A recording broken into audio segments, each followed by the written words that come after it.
Hello friends, welcome to our channel current affair updated. This is Devashish Awasthi. जैसे आपको पता होगा we are dealing with 10 AM daily series. तो आज उसका लेक्चर नंबर 41 है। तो आज हम 41 लेक्चर करने वाले हैं। देखते हैं आज के 10 क्वेश्चंस में आप कट ऑफ क्लियर कर पाते हैं कि नहीं। आज का जो कट ऑफ होने वाला है that is going to be 7 marks. तो देखते हैं कौन कौन ये 7 मार्क्स क्वालिफाई कर पाते हैं। प्लस एक छोटी सी इंफॉर्मेशन थी, मैं आपको बता दूं, अगर आपको क्वेश्चंस नहीं बन रहे और आप हमारे पर्टिकुलर सब्जेक्ट को स्टडी करना चाहते हैं, चाहे वो पॉलिटी हो, ज्योग्राफी हो, हिस्ट्री हो, ऐसे इंडिविजुअल सब्जेक्ट्स को आप पढ़ना चाहते हैं या कंप्लीट कोर्स देखना चाहते हैं, तो हमारी प्लीज वेबसाइट को विजिट करें। उसका लिंक मैंने डिस्क्रिप्शन बॉक्स में दे दिया है। आप हमारी वेबसाइट को विजिट कर सकते हैं और आइडिया ले सकते हैं कि किस तरह हम वीडियो लेक्चर्स के थ्रू आपको हेल्प कर सकते हैं आपके एग्जाम को क्रैक करने में। ओके, तो जरूर विजिट करिएगा अगर आपको कोई भी डाउट आते हैं पर्टिकुलर सब्जेक्ट से रिलेटेड। ओके, तो चलिए स्टार्ट करते हैं। दैट इज लेक्चर नंबर 41 और पहला क्वेश्चन आपके सामने है। It is related to Indian polity. Question है which of the consider the following statement with respect to CVC, that is central vigilance commission. Important commission है। पहला स्टेटमेंट इसमें लिखा हुआ करेक्ट स्टेटमेंट बताना है। It was set up on the recommendation of Santhanam committee. Santhanam committee की recommendation से ये स्टैब्लिश्ड हुई थी। आई थिंक मैं पॉलिटी में बहुत बार बता चुका हूं। सेकंड है सेंट्रल विजिलेंस कमिश्नर और विजिलेंस कमिश्नर जो होते हैं इनको अपॉइंट करता है president on the recommendation of chief justice of India. Okay, तो इनमें से कौन से स्टेटमेंट करेक्ट है आपको ये बताना है। One only, two only, both या नन ऑफ दीज। तो आई थिंक अगर आपको आइडिया होगा इट वुड बी इजी। अगर आपको नहीं आइडिया है तो प्लीज डिस्क्रिप्शन बॉक्स में जाए, पॉलिटी के लेक्चर से एक बार जरूर देखें जो हमने लिंक में दे रखे हैं, जो अपडेटेड हैं, तो आपको इजी होगा क्वेश्चन सॉल्व करना। इसका करेक्ट आंसर याद रखें, that is going to be one, that is one only. Remember, yes it was established on the recommendation of Santhanam committee. Comment box में आप मुझे बताएंगे कब एस्टैब्लिश्ड हुई थी। ठीक है, पहला पॉइंट। दूसरा आप मुझे बताएंगे क्या सीवीसी है, सेंट्रल विजिलेंस कमीशन, ये एक स्टैट्यूटरी बॉडी है कि ये एक कॉन्स्टिट्यूशनल बॉडी है, ये भी आप मुझे कमेंट बॉक्स में बताएंगे।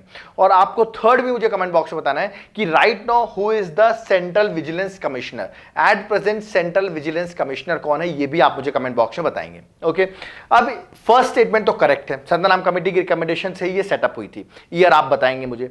सेकंड स्टेटमेंट रॉन्ग है। याद रखिएगा, सेंट्रल विजिलेंस कमिश्नर और विजिलेंस कमिश्नर इसकी अपॉइंटमेंट तो प्रेसिडेंट करता है, ये बात सही है, but on the recommendation of 3 member committee. और वो 3 मेंबर कमिटी है prime minister, home minister that is Amit Shah, और थर्ड जो है leader of opposition of Lok Sabha, remember house of the people that is Lok Sabha. इन तीनों की कमिटी की रिकमेंडेशन के अकॉर्डिंग ही president central vigilance commissioner and vigilance commissioner appoint करते हैं, तो not on the advice of chief justice of India. तो फर्स्ट का आंसर क्या है, that is A only, that is one only. Okay, चलिए नेक्स्ट क्वेश्चन में आते हैं। Question number second. Question second history से रिलेटेड है। हिस्ट्री भी अगर आपको कोई दिक्कत हो तो अगेन आप डिस्क्रिप्शन बॉक्स में जा सकते हैं। ओके, तो स्टेटमेंट है which among the following statement are correct. Okay, easy question है, ये डिफिकल्ट नहीं है। आई कुड से ये आपके लिए बहुत इजी होगा कि second battle of Panipat was fought between Babur and Ibrahim Lodi. Second battle Babur और इब्राहिम लोदी के बीच में फाइट हुआ था, ठीक है, फॉट हुआ था। और सेकंड स्टेटमेंट है कि थर्ड बैटल ऑफ पानीपत जो है वो फॉट हुआ था between Maratha empire and Durrani empire backed by Rohillas. ठीक है, तो दुरानी एम्पायर और मराठास के बीच में हुआ था, इसमें रोहिल्यास ने बैक किया था दुरानी एम्पायर को। ये स्टेटमेंट है, आपको बताना है पहला सही है, दूसरा सही है, दोनों सही है, या दोनों ही स्टेटमेंट, नाइदर वन और neither two is correct. Okay, तो I think if you know, confuse नहीं होना है। सेकंड बैटल ऑफ पानीपत देख के मैंने बाबर और इब्राहिम लोदी लिखा है, ये फर्स्ट बैटल ऑफ पानीपत का मैंने लिख दिया है। सेकंड बैटल ऑफ पानीपत में आपको पता होगा किसके बीच में हुआ था, ये आप मुझे कमेंट बॉक्स में, चलिए मैं आपको बता देता हूं, अकबर और किसके बीच में हुआ था, that is second one is Hemu. ठीक है, तो अकबर और हेमू के बीच में हुआ था सेकंड बैटल ऑफ पानीपत। और ये जो सेकंड स्टेटमेंट दिया हुआ है, ठीक है, कि मराठास और दुरानी, यस अहमद शाह दुरानी नाम था उसका, और उनके बीच में ही बैटल हुआ था और ये 1761 में हुआ था। ठीक है, आपको मुझे बताना है सेकंड बैटल ऑफ पानीपत और फर्स्ट बैटल ऑफ पानीपत किस ईयर में हुए थे, ये आप मुझे कमेंट बॉक्स में बताएंगे। ओके, तो सेकंड जो फर्स्ट स्टेटमेंट है वो रॉन्ग है, क्योंकि फर्स्ट बैटल ऑफ पानीपत है बाबर और इब्राहिम लोदी, सेकंड बैटल नहीं है, और second statement is totally correct. Okay, 1761 में थर्ड बैटल ऑफ पानीपत हुआ था, तो the correct answer that is 2 only. Okay, चलिए, तो ये यहां पर लिखा हुआ है, देख सकते हैं आप, हेमू एंड अकबर मैंने यहां पर लिख दिया है, जो सेकंड बैटल ऑफ पानीपत था, और फर्स्ट आपको ऑलरेडी पता है। ठीक है, ईयर भी चलिए अब आपको बताने की जरूरत नहीं, यहां पे मैंने मेंशन कर दिया, दैट इज इजी, 1526 एंड 1556, और 1761 is the third battle of Panipat. Okay, चलिए नेक्स्ट मूव करते हैं। क्वेश्चन नंबर थर्ड, और ये न्यूज में था, क्वेश्चन आने के चांसेस सबसे ज्यादा है आर्टिकल 331 पे। ठीक है, पॉलिटी से रिलेटेड है, मैं ऑलरेडी बता रहा हूं, मैंने अपने ब्लैक बोर्ड लेक्चर्स में कवर नहीं किया है। बहुत से टॉपिक्स हैं जो ब्लैक बोर्ड लेक्चर्स में कवर नहीं है,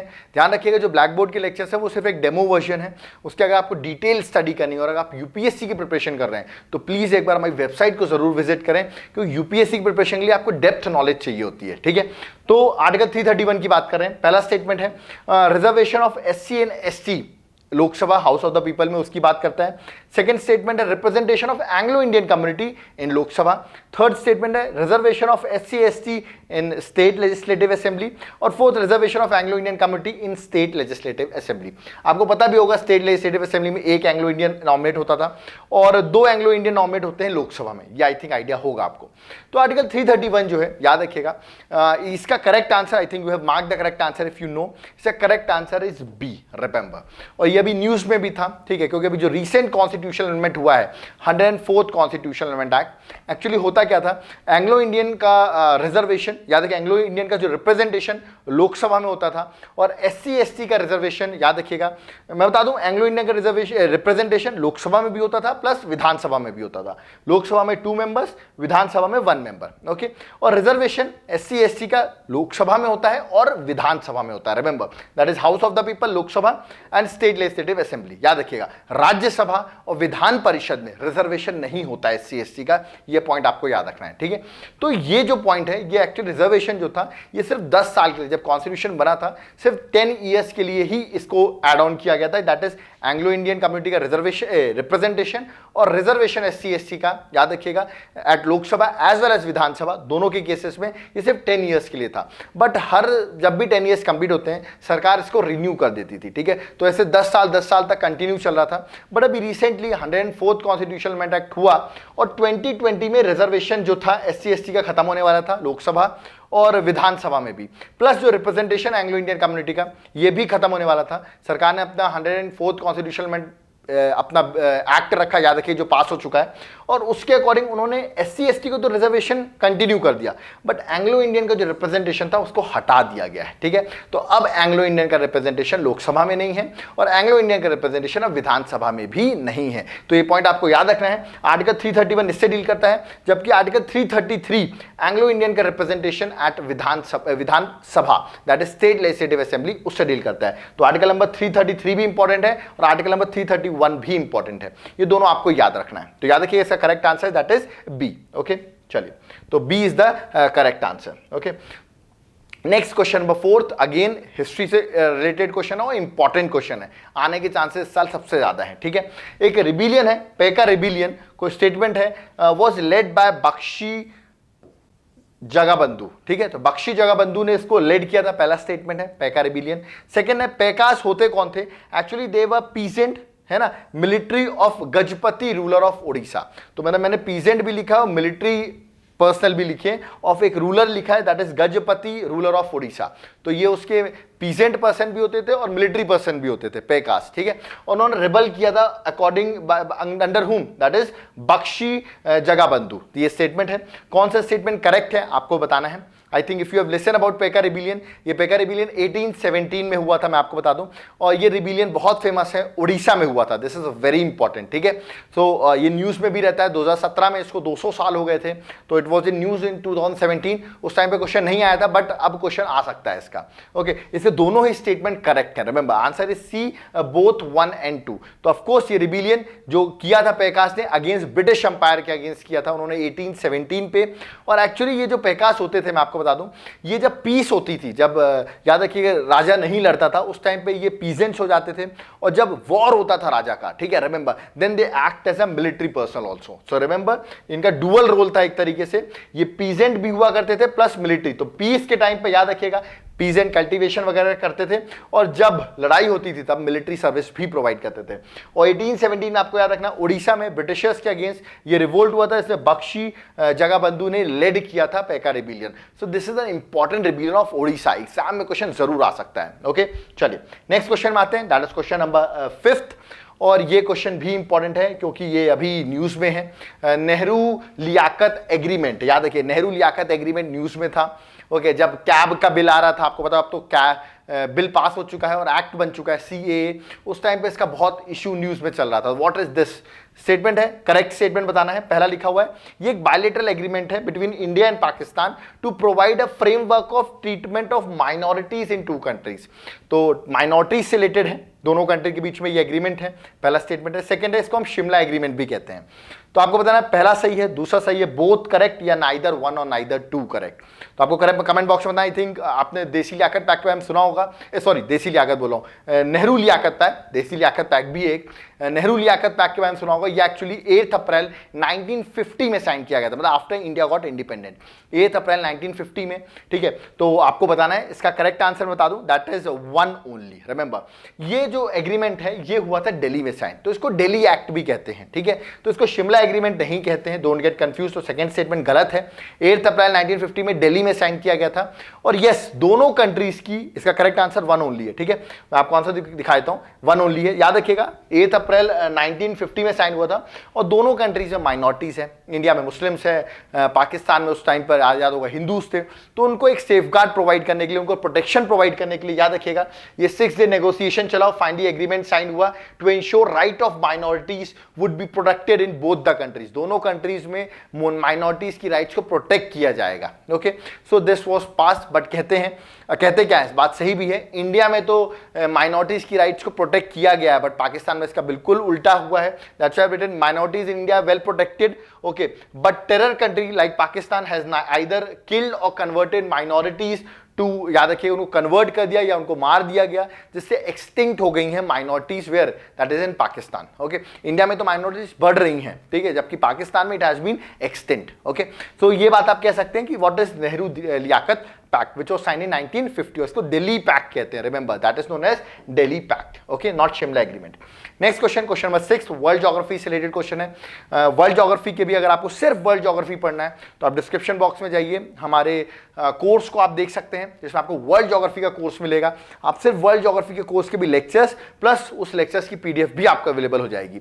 तो ये पूरी वर्ल्ड ज्योग्राफी मैंने मैपिंग के थ्रू वहां पढ़ा रखी है, तो प्लीज अगर आपको ज्योग्राफी में दिक्कत हो रही है वर्ल्ड ज्योग्राफी में, सो यू कैन हैव दो सीरीज, ओके। तो क्वेश्चन है ड्रेक पैसेज, इंपॉर्टेंट पैसेज है, ये किसके बीच में है, ठीक है। ऑप्शंस आपके सामने, आई think you have read those option, Pacific Atlantic, Arctic Atlantic, Pacific Indian, Arctic and Pacific. It's an very easy question I could say, ठीक है। Drake passage is between A, that is Pacific ocean and Atlantic ocean. मैं आपको diagram भी दिखा देता हूं, अगर आप साउथ अमेरिका के नीचे देखेंगे you will get the Drake passage, और इस साइड है Pacific ocean and this side is Atlantic ocean. So this is important, Drake passage question आते हैं एग्जाम में, ओके। तो इसका आंसर था दैट इज ए, ओके। चलिए नेक्स्ट क्वेश्चन में आते हैं, क्वेश्चन नंबर 7। और आपको पता होगा अफगानिस्तान, पाकिस्तान, ये कंट्रीज हमेशा न्यूज में रहती है with respect to India.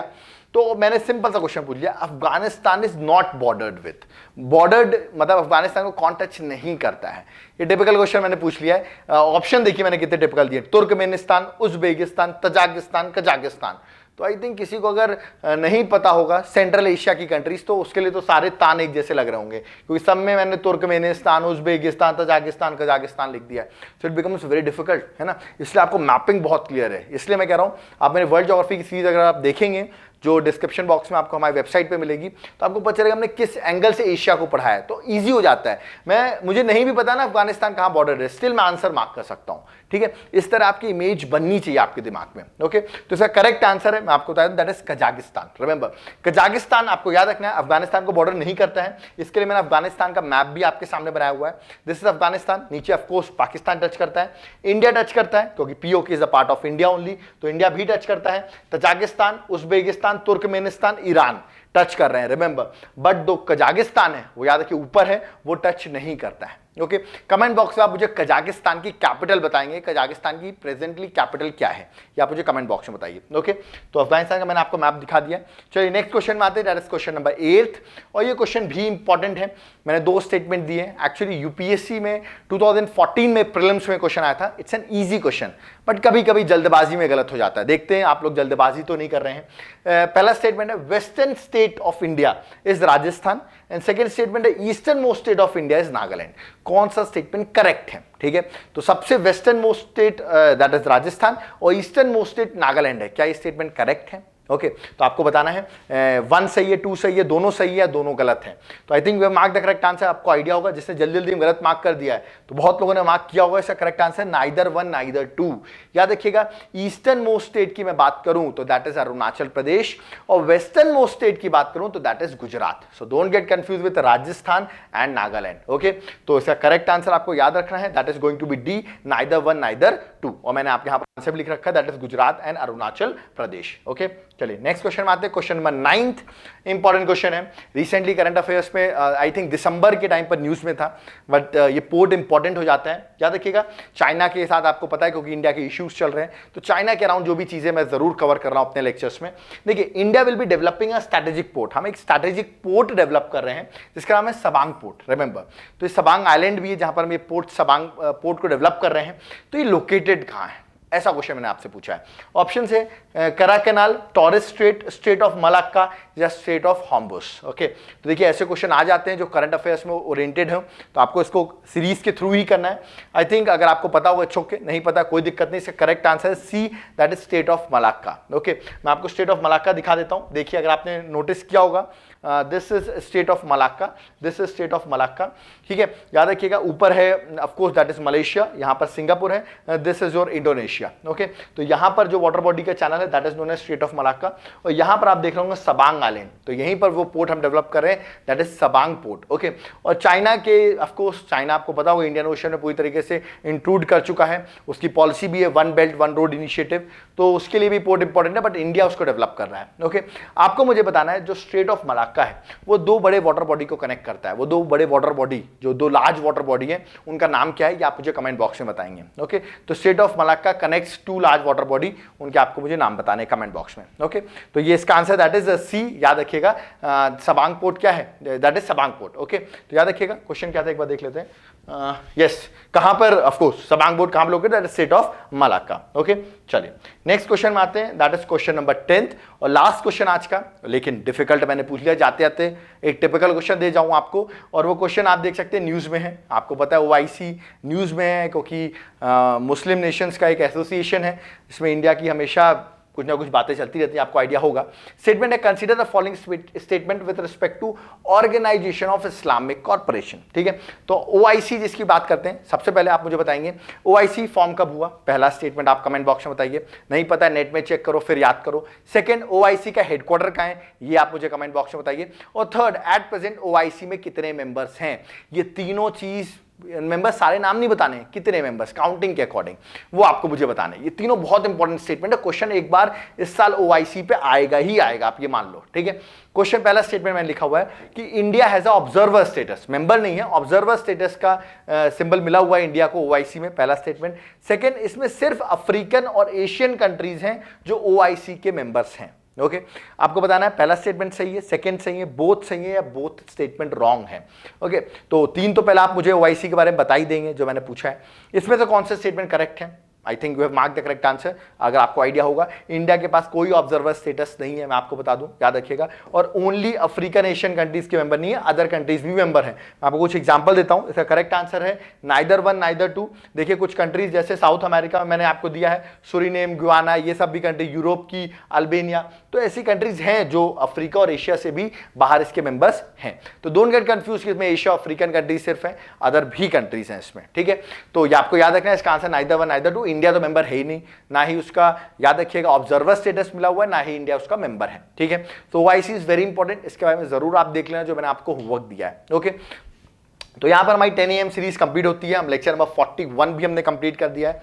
I think कुछ लोगों ने कट ऑफ क्लियर किया होगा, जिससे नहीं भी क्लियर किया, still we have got lots of knowledge, और आपको मैंने कुछ कुछ होमवर्क दिए, उनको होमवर्क को जरूर करते रहें। देखिए हम धीरे धीरे 10 क्वेश्चन करके जो आप बिल्डअप कर रहे हो ना, ये आपको देखना जब आप एग्जाम दोगे उस दिन आपको याद आएगी कि जो हमने यहाँ क्वेश्चंस किए थे आपको कितने हेल्प मिल रहे हैं आपके एग्जाम्स के टाइम पर। लेकिन अगर आपको ऐसा लग रहा है सर क्वेश्चन देख रहे हैं बट हमें पढ़ना है, एक्चुअली सब्जेक्ट वाइज पढ़ना है और अपडेटेड लेक्चर्स पढ़ने हैं, ठीक है, क्योंकि पुराने लेक्चर्स मेरे जो बोर्ड में हैं, याद रखिएगा बोर्ड के लेक्चर्स, जिन्होंने बहुत लोगों ने मुझसे डिफरेंस पूछा कि सर जो पॉलिटी आप अपडेटेड प्रोवाइड कर रहे हैं और जो पॉलिटी बोर्ड में उसमें डिफरेंस क्या है, जो बोर्ड में लेक्चर्स है उसमें डिफरेंस क्या है। There lots of difference. देखिए बोर्ड में हम बहुत सी चीज़ें नहीं लिख सकते, आपको ही पता होगा, बोर्ड एक लिमिटेड चीज़ें होती हैं, बट स्मार्ट बोर्ड में हम बहुत कुछ लिख सकते हैं, ठीक है, बहुत से डायग्राम्स बना सकते हैं, बहुत सी चीज़ें हम कर सकते हैं। सो ये एक एडवांटेज रहती है, प्लस पूरी अपडेटेड है, रिसेंट जो भी फैक्ट्स हैं हर चीज़ उसमें हमने ऐड ऑन की है, प्लस उसमें ज़्यादा पॉइंट्स हैं, ठीक है। तो आप कह सकते हैं बोर्ड अगर आप एसएससी वगैरह की प्रिपरेशन कर रहे हैं तो ठीक है, वो आपके लिए बेनिफिट होगा। बट अगर आप यूपीएससी की प्रिपरेशन कर रहे हैं तो मेरा मानना है आप थोड़ा डिटेल में पढ़ें, क्योंकि अभी आपको मेंस भी देना होगा प्री के बाद, तो आप थोड़ा सा मिंगल अप करके पढ़ें प्री प्लस मेंस, तो आपको एक एडवांटेज होगी। ठीक है, तो ये मैंने आपको बता दिया what's the difference between the board as well as smart board lectures. Okay, तो आप उसके लिए अगर आपको डिटेल चाहिए हो तो याद रखिएगा हमारे ऑफर अभी भी ओपन है, आप उसको एक बार डिस्क्रिप्शन बॉक्स में देख सकते हैं, और उसमें जो हमारे इंस्टॉलमेंट में भी आपको लेक्चर्स मिल सकते हैं, इंस्टॉलमेंट भी आप पे कर सकते हैं और लंबे टाइम तक आप स्टडी कर सकते हैं। प्लस हमारी टेस्ट सीरीज हुई थी ज्योग्राफी की, आई होप आप लोग का टेस्ट अच्छा गया था होगा, उसका एक्सप्लेनेशन जो है वो भी आज आ जाएगा, आपका एक्सप्लेनेशन उसका, तो वो भी आप देख सकते हैं। प्लस जो मैंने आपको होमवर्क दिया है आप उसको अभी तो कमेंट बॉक्स में कमेंट करें, जो एटलीस्ट पढ़ चुके हैं वो तो कमेंट बॉक्स में कमेंट करते रहें, और अगर आपको ये इनिशिएटिव अच्छा लगा प्लीज़ लाइक करते रहें। जब आप लाइक करते रहेंगे इनिशिएटिव बढ़ता रहेगा, आप क्वेश्चंस का लेवल आप देखते रहेंगे, हम बढ़ाते जाएंगे, क्वेश्चन का लेवल बढ़ रहा है आप नोटिस कर रहे होंगे, so it would be great advantage for you. Okay, so do like our video if you are liking it, और प्लीज जो नए लोग हैं पहली बार आए हमारे चैनल में, आपका स्वागत है हमारे चैनल में। डू सब्सक्राइब आवर चैनल, हमारे चैनल को सब्सक्राइब जरूर करें, आपको बहुत से लेक्चर्स यहाँ पे इनिशिएटिव्स आपको मिलते रहेंगे, और हम बहुत से इनिशिएटिव्स यहाँ पर लॉन्च करते रहेंगे। So do subscribe if you are liking our lecture. Okay, thank you.